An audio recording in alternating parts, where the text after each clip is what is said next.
Miami, Miami, Miami, Miami, Miami, Miami, Miami, Miami, Miami, Miami, Miami, Miami, Miami. It feels like Miami. Welcome to the Miami Heat Beat postgame show. And beat, they did. They got their asses absolutely handed to them. 123-99 by the Indiana Pacers on the road. And that is the Indiana Pacers of 25-26 season, the worst team in the NBA. Heat got routed. I don't think they led all game. They were down double digits most of the game. And we contractually are obligated to talk about it. I'm your host tonight, Franky G. With me, Mr. Kyle Scarlett. How you doing, Kyle?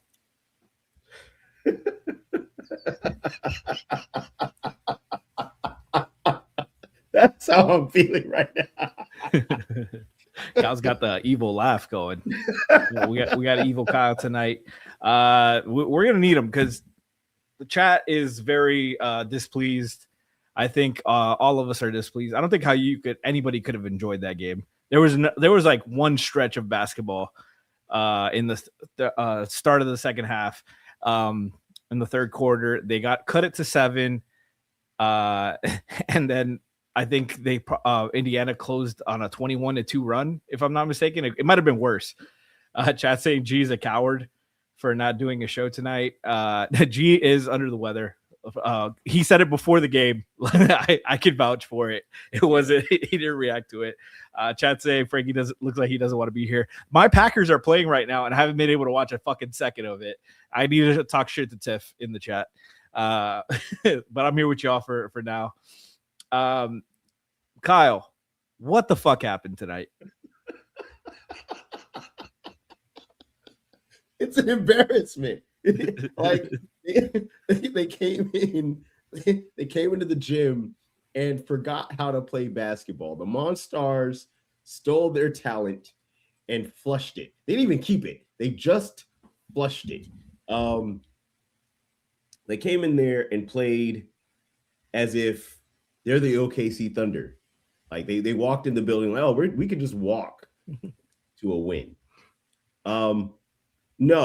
No, absolutely. You got a super chat, please. You can Hold on. Polterghost M says Heat are 0-1 since Bill Kennedy went down. Yeah, better soon, Bill Kennedy. We miss you, our GOAT. Mm-hmm. And we do have a super chat. CM 200.1 on YouTube donated $10 and say that 3-guard lineup got to go. We do not need to see Tyler, Norm, and Davion. Don't even want to see Tyler and Norm, where it goes from starter to 17 minutes and third off the bench. Priorities all wrong.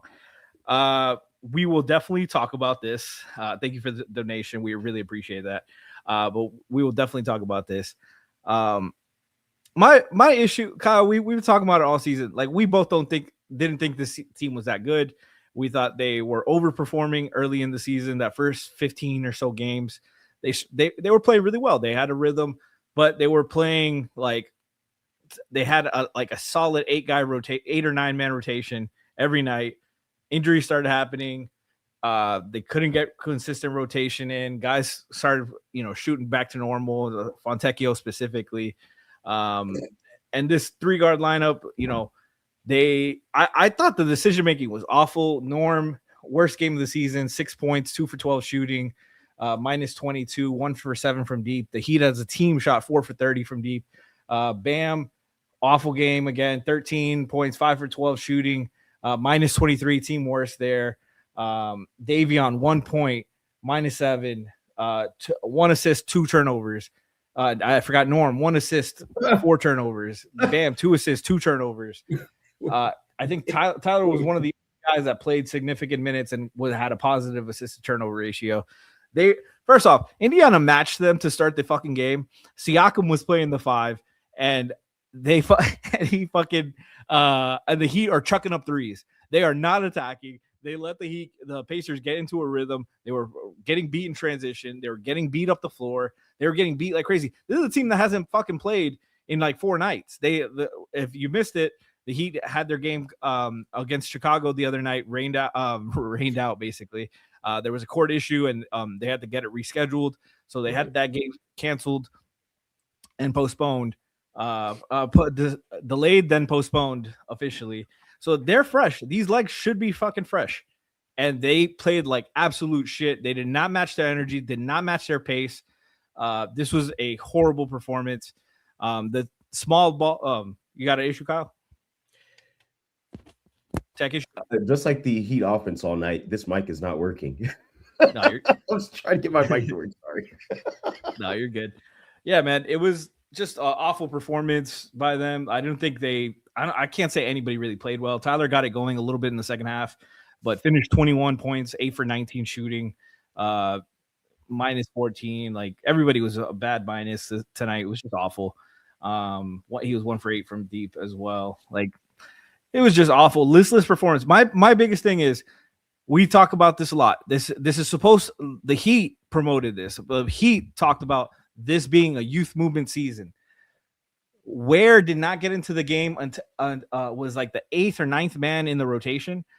Kasparis did not get into the game until after Myron Gardner and Drew Smith at the end in the fourth quarter. He played 9 minutes in this whole fucking game. They were down double digits all game, and Kaz got 9 minutes.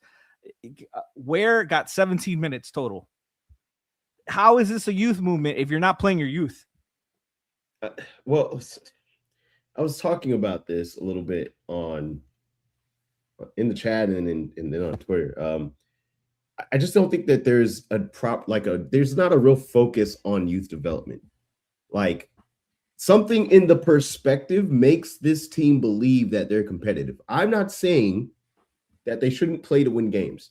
That's not what I'm saying. I would like for them to recognize the reality check that you're not a contender. You're not going to be a contender this year. I don't know why you think you are.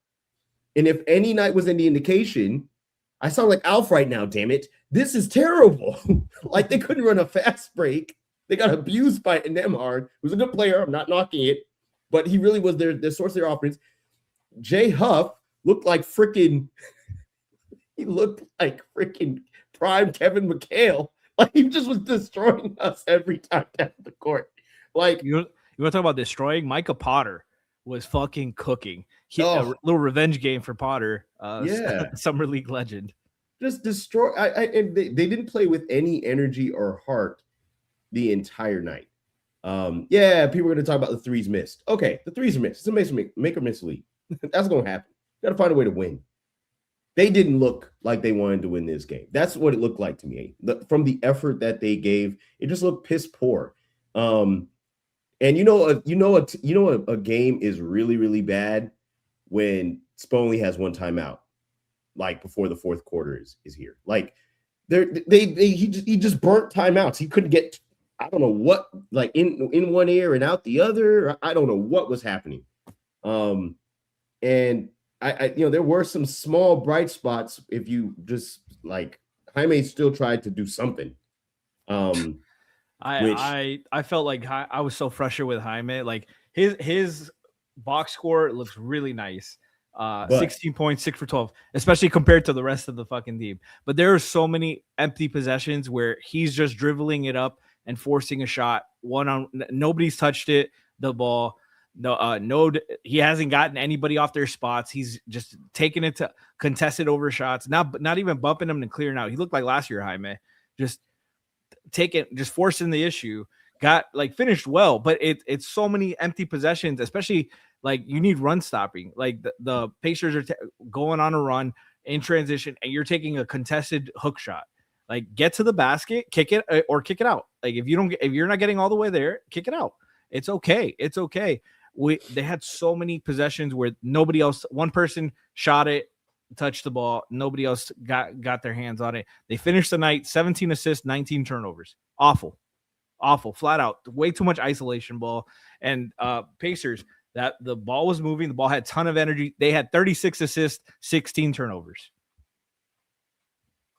It was just that kind of night. Like they got beat flat out in every aspect of the game. This is where I'm at. I'm watching the game and I'm like, is this game gonna ever flip? And I never got a sense, even when they made the run, I never got a sense that they were going to turn this game over. And I think that because of the way that they played, they didn't gang rebound, which that's one of my biggest pet peeves with this team. Yes, Bam should get rebounds. Yes, Ware should go up for rebounds. But we don't have many other rebounders but them. So as a team, collectively create new opportunities. And I think Wiggins does a little bit of that, but that's here or there. Like just little things that help you win games that they just did not do tonight. Like there was nothing really positive about this game that I could point to and say, oh, this is a building block. No, the rotations were poop. I didn't understand what was happening. And then, I think you made the point, like, Bam just does not look like he did earlier in the season. He doesn't have the step. He doesn't have the energy. And Norm is so focused, and this is going to make somebody else angry, but I don't care. Norm is so focused on being a daggone all-star, he's shooting himself out of games. Let it come to you. Don't force it. I think at one point he was like 1 for 10. My brother, it's okay to pass the ball off the gravity you create. Swing the ball. It's also okay to do anything else. Like he got the 12 shots off. He had 4 turnovers. He only had 3 rebounds, 1 assist, 1 steal. Like he didn't do much of anything else. Like that's Norm. That is who Norm has always been. So I'm not too surprised, but like it's frustrating when your best scorer doesn't have it going, which happens. He doesn't do anything else.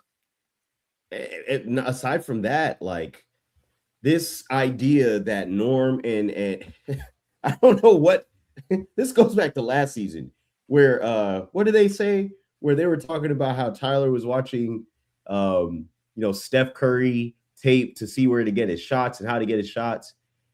I don't know what universe that they believe these poor men version of the Splash Brothers, or I don't know what they're trying, but it's not working because neither of those neither of these people pass to each other.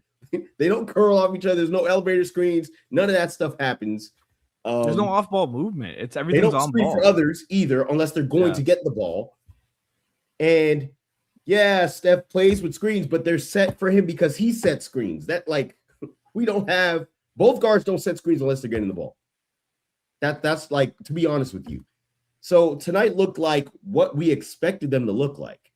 And to me, I think the most frustrating thing was the defense. If you're not great on offense on any given night, it's going to happen.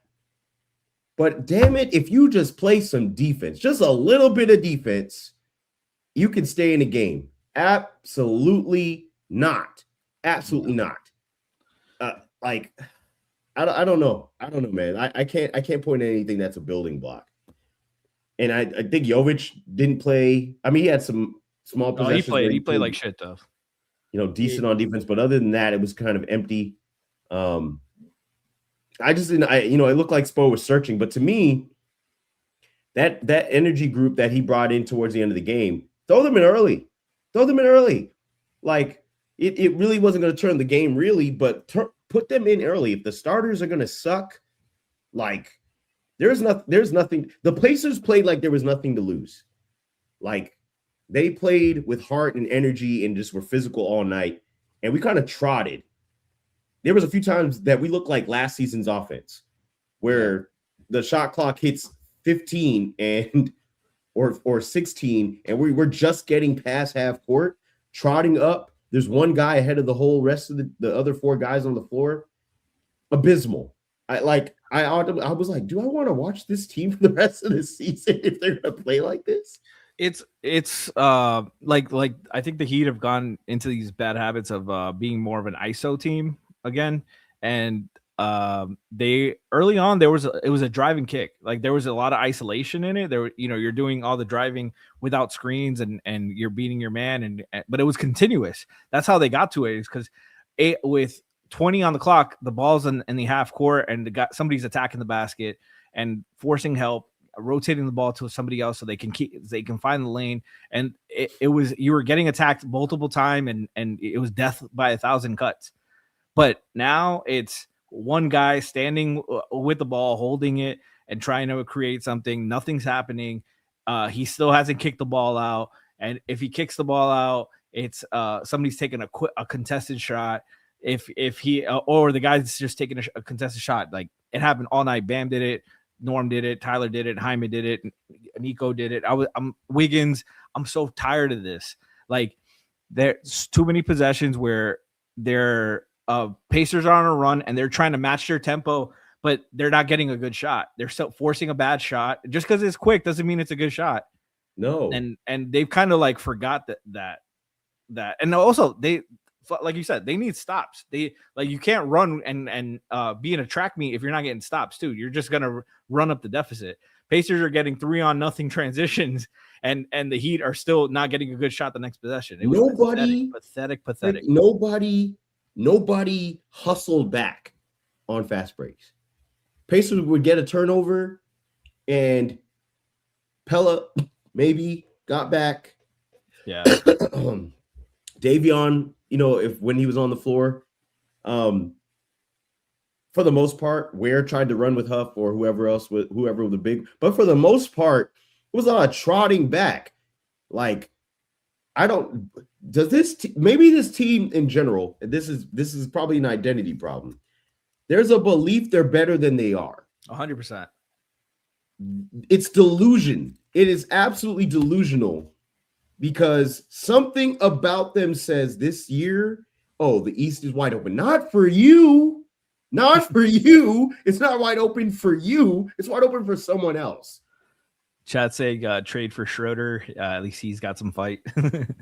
We got some quick clips here. Just to get it over with here, because our producer worked it so hard. This is early in the game. Easy beat off the dribble by to Norm, and Heat rotate. Like, let's play this again. Look at the energy. How they started here. Lazy switches. All right, switch. Ball's rotating. Ball goes up to back to Neesmith. Nemhard. No, that is Neesmith. Excuse me. Neesmith. Norm's get beats off the dribble. They forces the help. There's no screen here. This is just ball movement and attacking. I want you to pause it right after the pitch, after the ball heads back to the other side. It's not right after this. Okay, I want you to pause it right before that, like right before Furphy shoots the shot. I like, it's a few, maybe 2 seconds before. Okay, look at our two guards. Look at Tyler and look at Norm. What in the hell are they doing? Where are you defensively? None of them know where they're supposed to be on defense. Slow just rotations. Kind of in no man's land. Slow rotations, and this sets the tone for the night. A couple other plays here, real quick, just because our super producer Ollie pulled the clips. This is going so slow for me. I don't know if it's going slow for you guys. I'm gonna try this one more time. All right, Neesmith with a driving kick. TJ McConnell splash to the corner. Heat respond, go to push it in transition. Nope, that's it.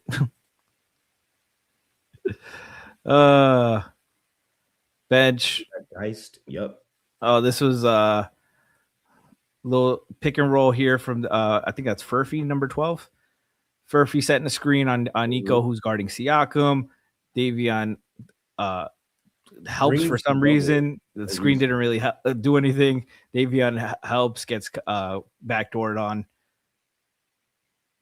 and Siakam finds him for an easy dunk. It's just a little frustrating thing. Like, there was these are like poorly timed doubles. Like, where you're trying to do too much. Just 5 seconds on the clock, man. Just play good defense. Force up a tough shot right there. You got him beat already. You gave up a dunk. And then this was great transition defense here. Was this the one where no. This is Nico spins, or Nico or Pell. Somebody loses it. Tyler and Jaime don't get back in time. Easy layup for Nemhard, and Tyrese is stunted on the bench. And it's just, more pathetic. Offensive rebound here. Kalel doesn't take a step back, fadeaway three. Nico drives, takes a floater, and doesn't get the call. Air balls. Pacers back in transition. Pell picks up.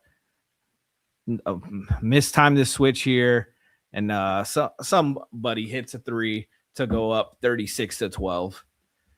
Zach Martin's drums with the donation of $199 to say this franchise needs new personnel top to bottom. I just want the clips. We all watched that monstrosity of a game. I think the franchise. I think a lot of the fan base is just ready for a different direction and different thing to talk about. This is 4 seasons going now. They're a horrible watch. They gave us 15 good games to watch this season, and then they turned back the clock and they started looking more like themselves. And at some point, the front office, you would think the front office and Spoelstra would learn from their mistakes, but I don't have hope for it. I think this is who they are. I like chat. If they blew this up completely, would you be upset? I'm not saying they will, of course. Chat's asking for the 5-minute missed layup montage. Too much. Chat, would you be upset? Would you rather make the play in, or blow it up? This is chat saying, and I'm going to let you know. I want them to miss the playoffs and the play in. And this sounds bad as a fan. I watched them get blown out at home by 50 something points. I'm not interested in seeing a repeat. Sequels are terrible. No, thank you. Everybody in the chat has said blow it up. The thing is, Kyle, the thing that frustrates me is you can make a case that every season, 2 out of the 3 runs they made with Jimmy were flukes. They had the play-in run and the bubble. And the only season that they what's this guy's name? Tim Reynolds tweeted out the other day about the responding to Kevin Durant's thing about the regular season not mattering. Yeah. And Tim Reynolds tweeted out every single champion in the last 25 years is a 1 or 2 seed. The Heat only time being a top 4 seed in the last 10 years was the 22 season. That was the only season they were top 4 seed, and that was the 1 seed. Every other season they had something like the play-in. Obviously, that was a miracle run, but they were not good enough to win a championship that year. We all watched that team. We all saw when they came back to earth. Obviously, Jimmy was hurt in the finals, all that. But the bubble, Goran getting that rest, and the vets getting all the rest, the cohesion was not there. They got a training camp that they would not have gotten if the season continued, and they were spiraling as the season was going with after the trade deadline. Those 2 runs fooled the fuck out of them. They thought they were so much closer and they didn't need to make changes, and they still think they went this whole offseason blaming Jimmy for everything. Blaming fucking Jimmy, and Jimmy's not on the team, and you're still this is still happening. This is still happening. You're a better team. You're not a below 500 team. You're not the 11th worst team in the league. You're still a bad team. What's going on? I'm just looking at what Spo said, and we need those comments here. I would love for you to read them. So Coach Spo's thoughts on Tyler Hero returning to the starting lineup. He was able to do what he does. I'm not concerned about that. I'm more thinking about our entire team, our approach to bring a Miami Heat professional competitive spirit. I have some comments about that, but I'm going to move to the next quote. Coach Spo, when asked about the struggles of the starting lineup, that's a 1-game sample size. It's more of a collective thing. That group, when they played together, has been an explosive offensive group. That's been a small sample size, but this is a very small sample size collectively as a team. Forget the starting lineup. It's not like it got better with the second unit. Spo, I'm sorry. That starting lineup entering tonight was had a 118 offensive rating in 63 minutes, largely due to them shooting 43% from 3, and they were only a +2 net rating because the defensively the other team is shooting 30% from 3. So there's a lot of 3-point noise there, Spo. I don't know if you really want to Think about that. I maybe my memory is failing me, but I think I remember this same Heat team getting blown out by the Kings at home. So I don't know what he means by small sample size. No. I'm sorry. What he said was kind of what you're supposed to say as a coach, but it's bullshit. I'm sorry. You're yes, you should be collectively concerned about the group. But what Tyler did was score great. But on a night that a team needed buckets from everybody, did he finish with more than 3 assists? Did Norm have more than 2 assists? No. Neither of the guys who are supposedly explosive guys did anything else to better the team offensively. No, it's not competitive. You can be offense. It's the NBA. Guys are going to score, but if you can't defend or create opportunities for other guys on your team, they're empty calories. We talked about this. Points that happen in these kinds of losses are empty calorie scoring. No, you got your average up. You kept near your average. Cool. Did your team win? Like, those are when you talk about the starting lineup, the guys that are alternating with the second unit need to be able to create opportunities whether that be through gravity, whether that be finding a different way to score, getting to the line. No, it didn't happen. It didn't happen from any of them. So, I get the last part is probably the only thing I agree with. The needing to bring a Heat professional competitive spirit. Yeah, cool. That's great. But no, sorry. No, I do want my best scorers to have assists because they're creating gravity. That is you want them to be able, as they are scoring the ball, to create gravity enough that they are finding guys who often aren't your primary scorers with baskets around the rim or open shots around the perimeter. That just shows like the lack of IQ in the chat by that guy. Because if you're not forcing help to get easier shots for your team, you're an empty calorie scorer. You're just a scorer. Look at Norm. Norm can't do anything else because he doesn't create extra pressure for him. That's literally the basis of scoring. If you can't, you'll become a better scorer. It'll be easier because the threat of the pass opens up more scoring opportunities for yourself. Like that's guys that just look at the box score and don't understand the basketball.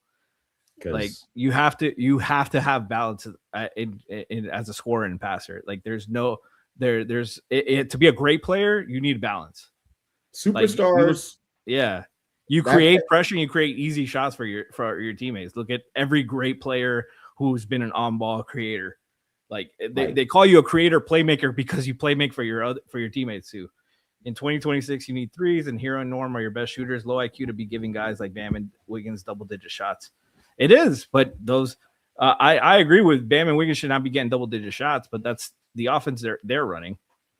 And Hero and Norm don't create their own shots off the dribble. Hero does a little bit, but when he's on ball, he doesn't get to double-digit threes. Oh, we're not asking how many assists Steph averages. Steph plays off ball a lot. Doing that. He averages like 6 assists. We're not doing that. The guy who can shoot from the parking lot. We're not doing that. 5 assists this season, 4.7. But for his career, every championship year, he's like 6 assists. Can you tell me how much he's averaging this season? Just to give an instance here. Steph, 28.7. On what, 47% shooting? He's shooting a career low, 39.4% from deep. What is his overall shooting? True shooting. True shooting. We're talking about Steph. That's how bad tonight's was. 63.8 true shooting percentage. That's I don't know if you heard, but that's Hall of Fame career stuff. That's the difference. There's a different stratosphere. And he creates gravity without the ball. Like it's been said 1,000 times. Yeah, Steph is a different player too because he's running off screens, he's setting screens. He's plays more off ball than he does on ball. But like you look at Dwayne, you look at LeBron, you look at Chris Paul, Luka, numerous guys, James Harden, like all these great scorers had to be playmakers. They balanced it. I mean, I don't want to do this, but really, like, if you just think about the guards, one of the guards that we've had here, Wade did so much with less. I don't know if y'all could go back and look at some of those rosters he played with where they ran 45s, 47 wins, made playoffs. He did a lot with less. He averaged decent amount of assists with less. I think it's somewhere around 7 in his best season, if I'm correct. So the difference between being good and great is being able to take what you do offensively and create it for your other teammates. Like Chat's he's saying the point was your best shooter should be shooting, but that's just logic, I guess. No, they should be shooting. That's obvious, but they can't be one dimensional. Like that's logic too. Well, they shot tonight. Yeah, they can. That's what happens. You need to create for your 12. teammates and stuff. Chat saying Duncan creates more gravity these days. Yeah, miss Duncan. He's having a great game, great season for him. But anyways, it's bad loss. I don't care enough about this game anymore. He played tomorrow against the Thunder, so second night of back-to-back. They should be well rested. I think Tyler was the only one that went to 30+ minutes tonight, if I'm not mistaken.